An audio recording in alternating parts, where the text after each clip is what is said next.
मैं आपके सामने प्रश्न रखूंगी, फिर प्रश्न का सॉल्यूशन रखेंगे, उसके बाद उसका निचोड़ रखेंगे, जिसको हम कंक्लूजन कहते हैं।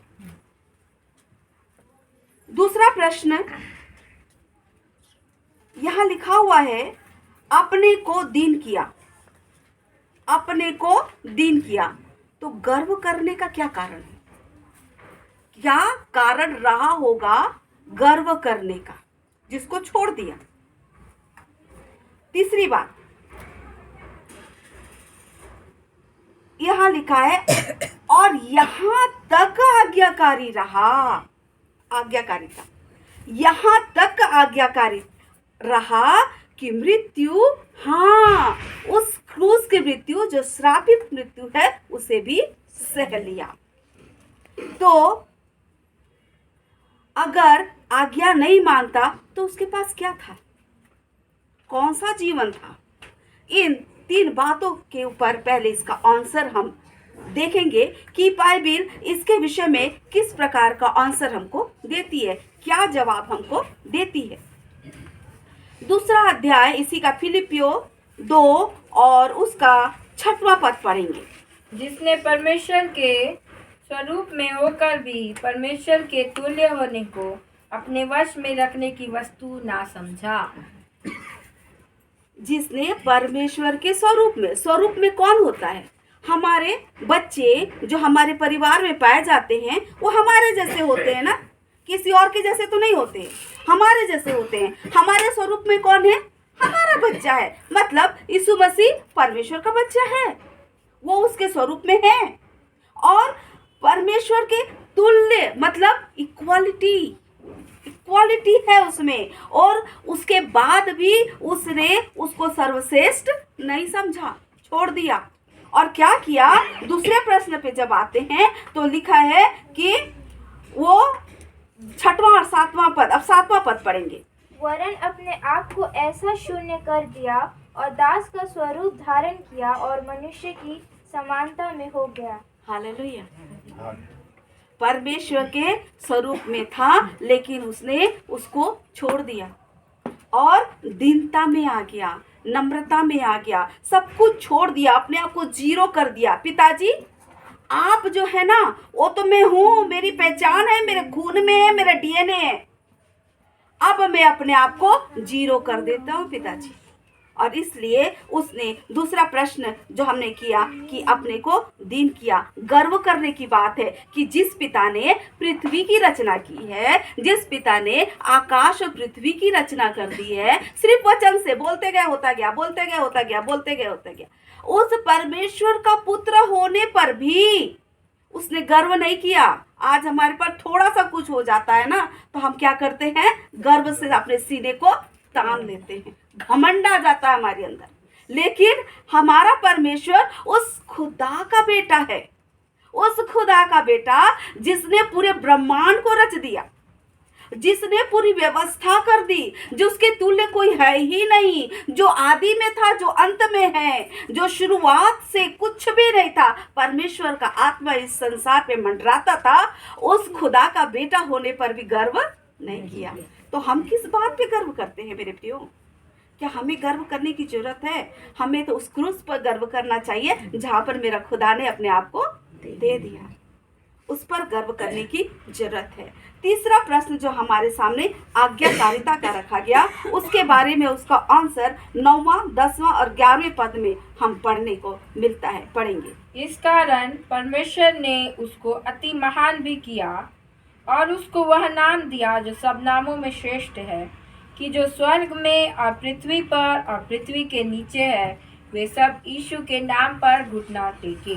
और परमेश्वर पिता की महिमा के लिए हर एक जीव अंगीकार कर ले कि यीशु मसीह ही प्रभु है। कितनी बड़ी बड़ी बात। अगर परमेश्वर यीशु मसीह आज्ञाकारी नहीं होते, वो परमेश्वर पिता का कहना नहीं मानते, तो उनके पास तो जीवन था, वो परमेश्वर के पुत्र थे और रहते भी। लेकिन आज्ञाकारिता होने के साथ उनको क्या क्या मिला? देखिए 9वें पद में, उसको अति महान किया परमेश्वर ने, अति महान किया। परमेश्वर की ओर से अति मनुष्य के अति से कितना बढ़कर होता है, इस बात को हम समझ सकते हैं। ये समझने वाली बात है। इसे व्याख्या करने की मैं अभी नहीं सोचती कि मुझको व्याख्या करने की जरूरत है। उसके बाद दूसरा, वह नाम दिया जो सारे नाम से श्रेष्ठ है। हमारे घर में अगर कोई बच्चा उत्पन्न होने वाला होता है तो हम सेलेक्ट करते हैं नाम। आजकल तो बहुत सारे गूगल में भी सर्च किया जाता है नाम, है ना। और अच्छे से अच्छा, जो बहुत अच्छा हो, जरा हटके हो, उस नाम को हम अपने बच्चों का रखते हैं। लेकिन परमेश्वर पिता क्या है, सब नामों में श्रेष्ठ नाम यीशु नाम को उन्होंने रख दिया। उसके बाद क्या किया, यीशु नाम को सर्वश्रेष्ठ कर दिया, है ना। क्योंकि हम यीशु के नाम को जब लेते हैं तो क्या होता है, हमारी बीमारियां चंगी हो जाती हैं। हम यीशु के नाम को लेते हैं, हमारे धन पे हम आशीष रखते हैं, हमारे अनाजों पे वो 5 रोटी और 2 मछली की आशीष मिल जाती है। और हमारे लोगों जब रोग हो जाते हैं तो रोगियों के लिए जब यीशु के नाम से प्रार्थना करते हैं, रोगी चंगा हो जाता है। जब हम अपने ऑफिस में जाते हैं या कार्य क्षेत्र में जाते हैं तो हम प्रार्थना करके जाते हैं, और प्रभु हमारे विरोधियों के मुंह को कैसे बांधता है, जैसे सी के मुंह को दानियेल के समय बांध दिया था, वैसे हमारे विरोधियों के मुंह को बांध देता है। हमारे लिए उत्तम से उत्तम व्यवस्था करके रख देता है, जो हमारे चित्त में नहीं आता, जो कभी हमको समझ में भी नहीं आता, उन वस्तुओं को, उन चीजों को हमारे लिए आशीष के रूप में हमारा खुदा रख देता है। ऐसा सर्वश्रेष्ठ नाम यीशु का नाम परमेश्वर ने कर दिया। आज हम यीशु के नाम से बहुत सी आशीषों को पाते हैं, ऐसा श्रेष्ठ नाम। उसके बाद हम देखेंगे आगे 10वें पद में लिखा है, जो स्वर्ग में और पृथ्वी में, स्वर्ग में, पृथ्वी में और पृथ्वी के नीचे, तीनों जगह पे तीनों के लोग यीशु के नाम से घुटना टेकेंगे। हालेलुया। ऐसे पुत्र के सामने घुटने टेकेंगे जो पुत्र पिता का आज्ञाकारी है। उसने अपने पिता का कहना सुना, इसलिए ऐसे पुत्र के सामने तीनों लोगों के लोग घुटना टेकेंगे और जीभ से अंगीकार करेंगे। चौथी बात, ऐसे ही घुटना नहीं टेकेंगे मजे के लिए, खेलने के लिए नहीं, लेकिन काय के लिए, पिता की महिमा करने के लिए। हालेलुया। और प्रभु यीशु मसीह का नाम कैसा होगा, आखिरी में लिखा है, यीशु मसीह ही प्रभु है। ये बात लोग घुटना भी टेकेंगे, पिता की महिमा करेंगे कि पिता इतना अच्छा बेटा तूने अपने घर में ढक के नहीं रखा, पिताजी आपने इतना अच्छा बेटा अपने स्वर्ग में ही नहीं रखा, हमारे लिए भेज दिया। पिताजी आपकी महिमा हो, आपकी जय जयकार हो मेरे परमेश्वर, हमारे लिए भेजा, हम तो आपकी कृति है पिताजी, इसलिए आपकी महिमा हो। और यीशु मसीह को प्रभु के नाम से अंगीकार करेंगे। ऐसा मैं नहीं कहती, ऐसा वचन कहता है। उसके बाद मैं चौथा प्रश्न आपके सामने रखूंगी। परमेश्वर को अपने पुत्र को इस जमीन पर भेजने की क्या जरूरत थी, एकलौते ही तो है, अच्छे से रखते, प्यार से रखते। इतना महान परमेश्वर अपने पुत्र को, जो हमसे इतना प्यार करता है, अपने पुत्र से कितना प्यार करता होगा, जो मुझसे और आपसे इतना प्यार करता है। हम तो कृति है ना, तो हम कृति से जब इतना प्यार करता है तो खुद के बच्चे से कितना प्यार करता होगा वो, उसको भेज दिया। क्या कहता है यूहन्ना 3:16 में, क्योंकि परमेश्वर ने जगत से ऐसा प्रेम किया कि उसने अपना इकलौता पुत्र दे दिया, ताकि जो कोई उस पर विश्वास करे वह नाश ना हो परंतु अनंत जीवन पाए। एक बार और सबको जोर से, मजा आ जाए। कि परमेश्वर ने जगत से ऐसा प्रेम किया कि उसने अपना इकलौता पुत्र दे दिया, ताकि जो कोई उस पर विश्वास करे वह नाश ना हो परंतु अनंत जीवन पाए। हालेलुया। हालेलुया। मेरा परमेश्वर जगत से कितना प्यार करता है कि अपने इकलौता पुत्र को भी नहीं रोक छोड़ा, उसने हमको दे दिया। बेटा इस पृथ्वी को ना मैंने बनाया, पता मुझको ऐसा लगता है जब परमेश्वर की योजना जब बनी होगी यीशु मसीह को यहाँ पर भेजने के लिए, दोनों बाप बेटों के बीच में बात हुई होगी।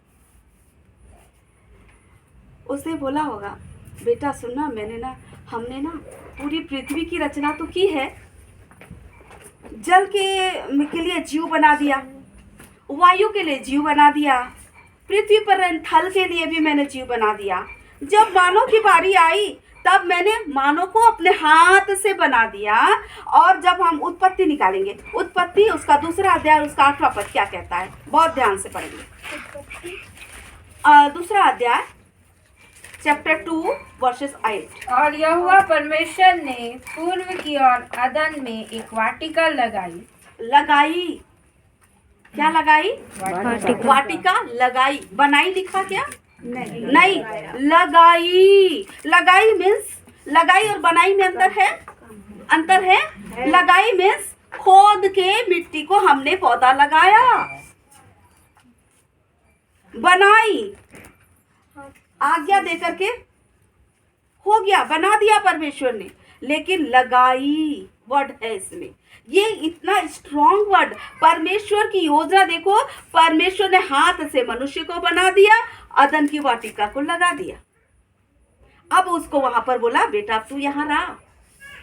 वहां पर बहुत अच्छा वृक्ष भी लगाया 2 प्रकार के। इसको प्रकाशित वाक्य भी और हमको वर्णन पढ़ने को मिलता है। उसके बाद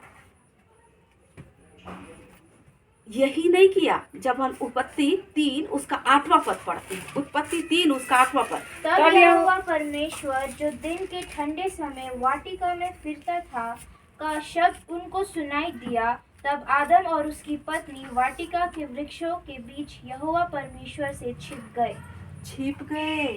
परमेश्वर ठंडे समय में वाटिका में आता भी था। उसको क्या जरूरत थी वाटिका में आने के लिए? पूरे संसार पड़ा है, वहां रहते। लेकिन क्योंकि उसने बहुत सुंदर कृति को, जिसको अपना रूप देकर के पैदा किया था, उस वाटिका में रखा था, मिलने आता था। और छिप गए मतलब मिलते थे, छिप गए मतलब मिलते थे, इसीलिए ना छुप गए। नहीं तो रोज छिपे नहीं मिलते, रोज नहीं मिलते तो परमेश्वर आज क्यों पुकारते? और छुपने की क्या जरूरत छुपने की? आज छुप गए मतलब उन्होंने इसके पहले कुछ गुनाह किया। यहाँ इतना सुंदर व्यवस्था को एक किनारे कर दिया, परमेश्वर के प्रेम को दरकिनार कर दिया, और उस लालच में जो पाप की ओर खींचता है वहां पर फंसे चले गए और उसमें वो आकर्षित होते चले गए और परमेश्वर की संगति से दूर हो गए। यही संगति बढ़ती गई और बढ़ती गई। पाप की संगति बढ़ती गई। जब आगे बाइबल में पढ़ते हैं तो देखते हैं परमेश्वर ने मूसा को व्यवस्था दी। क्यों व्यवस्था दी? क्योंकि मेरे लोग मुझसे दूर हो गए हैं, मेरे लोग पाप में पड़ गए हैं, मेरे लोग मेरे प्रेम से अलग हो गए हैं। आज मेरे परिवार से कोई एक बच्चा अलग हो जाए तो कितना दुख होता है ना। परिवार वाले हैं, हम सब समझते हैं इस बात को। लेकिन परमेश्वर को कैसा लगता होगा जब उसका बेटा और उसकी बेटी उससे अलग हो जाते हैं। वही दुख को मिटाने के लिए परमेश्वर ने कहा कि किसी भी प्रकार से ये बच्चे मेरे करीब रहें, मेरे बाड़े में रहें, मेरे घेरे में रहें, मेरे घर में रहें, मेरी पनाह में रहें, मेरे छत के नीचे रहें। और इसलिए उसने मूसा को व्यवस्था दी और उस व्यवस्था को पाने के बाद क्या हुआ? खिलौना बना लिया लोगों ने, खिलौना। पाप किया और फिर बलिदान दिया और पाप से मुक्ति हो गए, फिर गुनाह किया, फिर बलिदान दे दिया, फिर गुनाह किए। इस प्रकार बार बार एक ही घटना घटती रही। परमेश्वर दुखित हो गए, बोला नहीं बेटा, अब तो तुझको जाना ही पड़ेगा मेरे बेटे, अब तो तुझको जाना ही पड़ेगा। यीशु मसीह क्या बोले होंगे? जी पिताजी, जैसी आपकी इच्छा, आप जैसा चाहते हैं ना वैसा ही होगा, इतना आज्ञाकारी मेरा यीशु। उसने बोला नहीं पिताजी, मैं नहीं जाऊंगा, आपको छोड़ के नहीं जाऊंगा। ऐसे नहीं बोला। उसने बोला पिताजी जैसी आपकी इच्छा, क्योंकि अदन की वाटिका में जब यीशु मसीह को पकड़वाया जा रहा था तब उस समय जब प्रार्थना करते हैं तब वो तो क्या बोलते हैं, पिताजी अगर हो सके तो ये कटोरा मेरे सामने से हटा ले, लेकिन मेरी इच्छा नहीं आपकी इच्छा पूरी हो। ऐसा बेटा जानता है वो दर्द क्या है, महसूस कर लिया, क्योंकि वो तो परमेश्वर का पुत्र है। जब वो आया होगा उस समय परमेश्वर पिता जब उससे आ गया, ऐसे बोले होंगे, वो मान गया। उस समय एक कुमारी को ढूंढा गया, है ना, और मरियम नाम कुमारी जब उसको मिली और परमेश्वर पिता ने अपने पुत्र को पवित्र आत्मा के द्वारा इस जमीन पर भेजा, जब पुत्र ने यहाँ पर कदम रखा तब बोला होगा पिताजी मुझको शक्ति देना कि मैं सब कुछ सह सकूं और आपकी इच्छा को पूरी कर सकूं, क्योंकि हम प्रार्थना में क्या बोलते हैं, हे मेरे पिता जैसे आपकी इच्छा स्वर्ग में पूरी होती है वैसे ही पृथ्वी पर पूरी हो।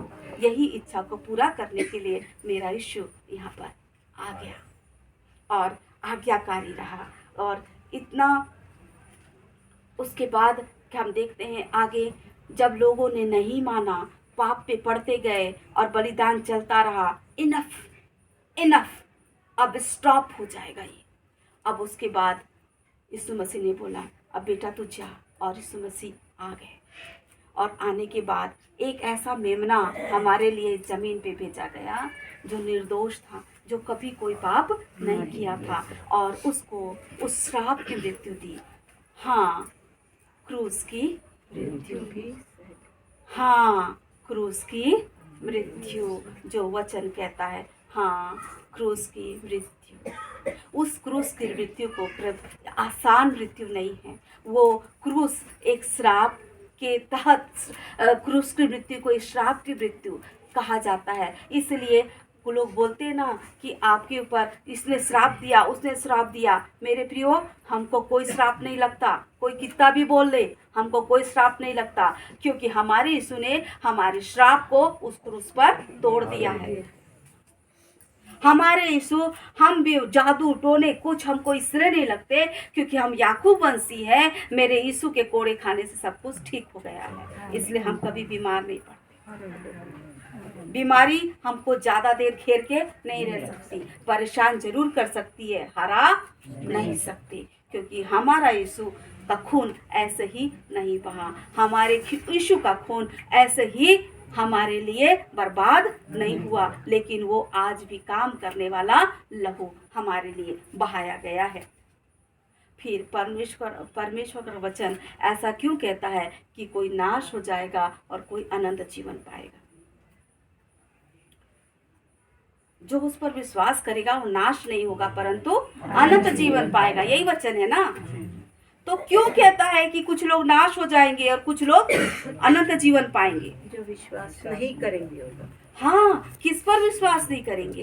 यीशु मसीह पर। तो ये जो शरीर है ये तो नाश हो जाएगा, ये जो शरीर है ये नाश हो जाएगा, लेकिन जो आत्मा है वो अमर है, कभी नहीं मरने वाली आत्मा है। तो आत्मा दो जगह पे जाएगी। जब हम कभी भी किसी की डेथ होती है हम क्या बोलते हैं? अब वो स्वर्गवासी हो गया, उसके नाम के आगे क्या लगाते हैं? स्वर्ग ये लगा देते हैं। हमको विश्वास है कि वो नरक में नहीं गया, वो कहाँ गया? स्वर्ग में गया। ये आशा है हमारी। हम नहीं जानते कि वो कहाँ गया, लेकिन हम अच्छी बातों को अपने मुंह से अंगीकार करते हैं। हमको उम्मीद है, क्योंकि हम सब जानते हैं स्वर्ग शब्द क्यों बोलते हैं, नर्क क्यों नहीं बोलते। प्रकाशित वाक्य में 21 उसके 8वें पद में लिखा हुआ है, नहीं पढ़ेंगे उसको, बस मैं व्याख्या करूंगी। उसमें लिखा, नर्क के बारे में बताया गया गंधक और आग है। जब आग से या गर्म पानी से, गर्म तेल से हम जरा सा जल जाते हैं, कितना जलन होता है और कितने समय तक होता है। तो वो कंटिन्यू जो आग है वो जल रही है, उसमें डाला जाएगा तो कितनी जलन होगी और कंटिन्यू होगी, है ना। ऐसे आग से बचकर हमको कहाँ जाना है? स्वर्ग में जाना है। तो किस पर विश्वास करने से हम स्वर्ग में जाएंगे? यीशु मसीह पर विश्वास करने के द्वारा और यीशु मसीह के स्वभाव को अपने अंदर लाने के द्वारा, है ना। अपना स्वभाव हम चेंज नहीं करेंगे। जैसे यीशु मसीह का स्वभाव था वैसा ही तुम्हारा स्वभाव हो। कहाँ लिखा है? फिलिपियो 2 उसका 5वां पद, इसमें लिखा हुआ है। तो उस मसीह के स्वभाव को जब हम अपने अंदर लाएंगे, जैसे पिता का आज्ञाकारी हमारा यीशु मसीह हो गया, वैसे परमेश्वर पिता ने हमको ले पालक पुत्र और पुत्री होने का अधिकार दे दिया, तो हमको भी उसका आज्ञाकारी होना है। तब तो कहेगा ये मेरा प्रिय पुत्र और इससे मैं अति प्रसन्न हूँ। क्या मैं और आप उसके प्रिय पुत्र बनने के लिए तैयार हैं? क्या उसके स्वरूप को अपने अंदर लाने के लिए तैयार हैं? अगर हैं तो ये मानिए कि हम नाश होने वाली आत्मा नहीं है, हम लोग अनंत जीवन में प्रवेश करने वाली आत्मा है। नाश, हम नर्क में जाएंगे और अगर जलते रहे तो क्या हम प्रभु की स्तुति आराधना कर पाएंगे? नहीं। तड़पते रहेंगे तो क्या प्रभु की आराधना कर पाएंगे? नहीं। तो वो जीवित रहना, कोई जीवित रहना है और तो मरे हुए के समान है। इसलिए हम लोग कहाँ जाएंगे?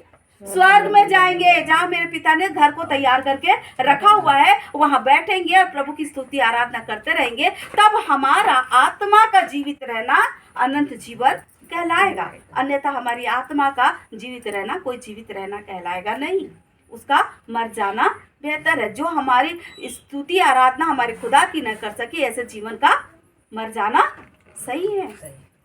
इसलिए यदि हम अनंत जीवन में प्रवेश करना चाहते हैं तो हमको प्रभु की स्तुति और आराधना करते रहना निरंतर जरूरी है मेरे प्रियो। और उसके लिए प्रभु की संगति जरूरी है, प्रभु का प्रेम, प्रभु का स्वभाव हमारे अंदर आना जरूरी है। प्रभु आप सभी की मदद करे कि आप सब और हम सब प्रभु की संगति में बने रहे, प्रभु के प्रेम में बने रहे, उसके प्रेम में बंध जाए, गांठ को बांध ले और बार बार उस गांठ को देखकर याद करे, अरे ये तो मेरे प्रभु का प्रेम वाला गांठ है, प्रभु ने ऐसा प्रेम किया है। कई बातों को हमको शिक्षा दी जाती है कि गांठ बांध लो।